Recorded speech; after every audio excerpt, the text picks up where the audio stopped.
Hello കൂട്ടുകാരെ, ഒരിക്കൽ കൂടി എന്റെ യൂട്യൂബ് ചാനലിലേക്ക് എല്ലാവർക്കും സ്വാഗതം. കഴിഞ്ഞ വീഡിയോയിൽ നമ്മൾ ജാൻവി എന്ന ചാപ്റ്ററിന്റെ ആശയവും സന്ദേശവും പഠിച്ചായിരുന്നു. ഇനി നമുക്ക് പുതിയ ചാപ്റ്ററിലേക്ക് കടക്കാം. ഇത് ഒരു വ്യംഗ്യലേഖനമാണ്. വ്യംഗ്യലേഖനം എന്ന് പറഞ്ഞാൽ ആക്ഷേപഹാസ്യം. ഈ ചാപ്റ്ററിൽ പറയുന്നത് നമ്മൾ എല്ലാവരും മൊബൈൽ ഫോൺ യൂസ് ചെയ്യുന്നവരാണല്ലേ. നമ്മൾ മൊബൈൽ ഫോൺ യൂസ് ചെയ്യുന്ന സമയത്ത് നമ്മുടെ ചുറ്റുപാടുമുള്ള ലോകത്തെയും നമ്മുടെ ചുറ്റുമുള്ള ആൾക്കാരെയും നമ്മൾ ശ്രദ്ധിക്കാറുണ്ടോ? ഇല്ല. ഇന്നത്തെ പാഠം അതാണ് നമ്മളെ ഓർമ്മിപ്പിക്കുന്നത്. പാഠത്തിന്റെ പേര് അതിഥി കബ് ബത്തിയാവുകെ. രചയിതാവ് ഹരിമൃദുൽ. സാഹിത്യ വിഭാഗം വ്യംഗ്യലേഖനം, അതായത് ആക്ഷേപഹാസ്യം. വിഷയം മൊബൈൽ ആസക്തിയും മനുഷ്യബന്ധങ്ങളും.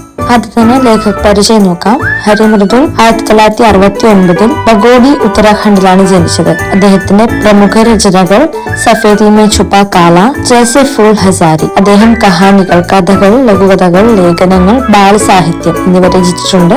ഹേമന്ത് സ്മൃതി കവിതാ സമ്മാൻ, സന്ത് നാമദേവ് പുരസ്കാർ ഇങ്ങനെയുള്ള പുരസ്കാരങ്ങളാണ് അദ്ദേഹത്തിന് ലഭിച്ചിട്ടുള്ളത്.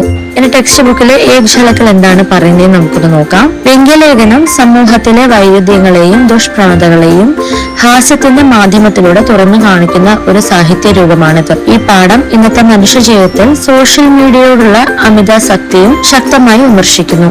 അതിഥി എഴുത്തുകാരന്റെ കൂടെ ഉണ്ടെങ്കിലും അദ്ദേഹം മൊബൈൽ ഫോണിൽ മുഴുകി തനിക്കായി ഒരു പ്രത്യേക ലോകം സൃഷ്ടിച്ചിരിക്കുകയാണ്. ഈ ലേഖനം വായനക്കാരെ സ്വന്തം പെരുമാറ്റത്തെ ആത്മപരിശോധന ചെയ്യാനും മൊബൈൽ ഫോൺ ഉപയോഗത്തിൽ മിതത്വം പാലിക്കാനും മനുഷ്യബന്ധങ്ങളുടെ പ്രാധാന്യം തിരിച്ചറിയാനും പ്രേരിപ്പിക്കുന്നു.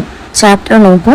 ചാപ്റ്ററിന്റെ തുടക്കത്തിൽ തന്നെ ലേഖകൻ പറയുന്നു, സമൂഹത്തിന്റെ ഒരു വിഷമാവസ്ഥയാണ് അദ്ദേഹം ഇവിടെ കാണിച്ചിരിക്കുന്നത്. 2 ദിവസത്തിനായി തന്റെ വീട്ടിൽ തങ്ങാൻ വന്ന അതിഥി തന്നോട് സംസാരിക്കാതെ 2 ദിവസം കഴിയാനായിട്ടും ഫോണിൽ തന്നെ നോക്കിയിരിക്കുകയാണെന്നാണ് പറയുന്നത്. ഫോണിൽ വാട്സപ്പ്, ഇൻസ്റ്റാഗ്രാം, ട്വിറ്റർ ഇങ്ങനെയുള്ള സാമൂഹ്യ മാധ്യമങ്ങളിൽ അദ്ദേഹത്തിന്റെ സമയം ചെലവഴിച്ച് അദ്ദേഹത്തിനായി തന്നെ പുതിയൊരു ലോകം സൃഷ്ടിച്ചിരിക്കുകയാണ്. അപ്പൊ അതിഥി ചോദിക്കുകയാണ്, അല്ലയോ അതിഥി, നീ എപ്പോഴാ എന്നോടൊന്ന് സംസാരിക്കുക?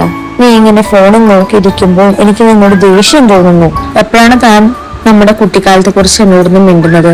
ഞാൻ വിചാരിച്ചു താൻ ഇവിടെ വന്നു കഴിയുമ്പോൾ നമ്മൾ നമ്മുടെ ചെറുപ്പത്തിലെ ഓരോ ഓർമ്മകൾ പുതുക്കുമെന്ന്. പുഴയിൽ കളിച്ചതും വയലിൽ കൂടെ നടന്നതും വീട്ടുകാരുമായിട്ട് സംസാരിച്ച എല്ലാ കാര്യങ്ങളും നമ്മൾ ഇവിടെ ഓർത്തെടുക്കുമെന്ന്.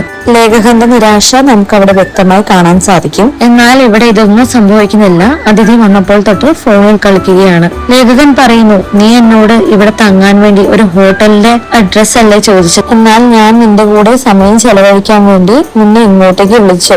ഇതിന്റെ കൂടെ സമയം ചെലവഴിക്കുമ്പോൾ എനിക്ക് പഴയ ഓർമ്മകൾ പുതുക്കിയെടുക്കാമെന്ന് വിചാരിച്ച് ഞാൻ എന്റെ വീട്ടിൽ നിന്ന് വരുത്തി. ഞാൻ എന്റെ ആപത്തിന് തന്നെയാണല്ലോ വിളിച്ചു വരുത്തിയത് എന്ന് ഓർത്ത് ലേഖകൻ സങ്കടപ്പെടുന്നു. ടെക്സ്റ്റ് ബുക്കിലെ പ്രയോഗമുണ്ട്, ആ ബൈൽ മുജേമാർ. ആ ഒരു പ്രയോഗത്തിന്റെ അർത്ഥം ഞാൻ എന്റെ ആപത്തിന് തന്നെ വിളിച്ചു വരുത്തിയല്ലോ എന്നാണ്. ഇത് ക്വസ്റ്റ്യൻ ചോദിക്കാൻ ചാൻസ് ഉണ്ട്. ഇപ്പൊ നിങ്ങൾ സ്ക്രീനിൽ കാണുന്ന പിക്ചറിൽ ഈ ഒരു പാഠഭാഗത്തിന്റെ സന്ദേശവും എക്സാമിൽ എഴുതാൻ സാധിക്കുന്ന പ്രധാനപ്പെട്ട പോയിന്റ്സ് ഏറ്റവും താഴെ കൊടുത്തിട്ടുണ്ട്. നോട്ട് ചെയ്യേണ്ടവർക്ക് നോട്ട് ചെയ്യാവുന്നതാണ്. ഞാൻ ആശയം ഒന്ന് വായിക്കാം.